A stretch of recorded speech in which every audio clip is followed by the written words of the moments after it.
Welcome to our channel. In this video I'm going to show you how to make a new playlist on YouTube app. Let's start.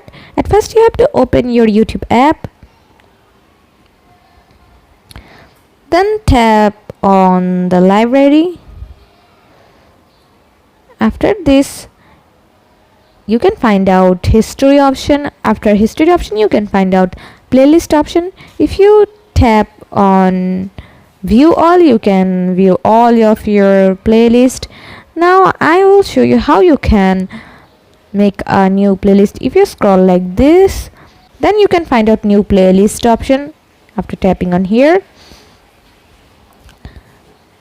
they will ask you to add videos to your new playlist.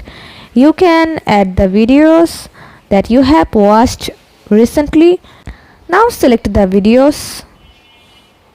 Now tap on next. Then they will ask you to write the title of your playlist. Now tap on create.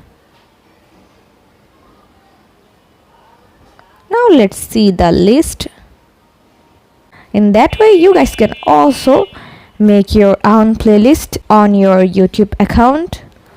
See how easy it is? We put lots of effort every day through videos to make your life better. If it helps, please subscribe and like. Until next time, bye bye.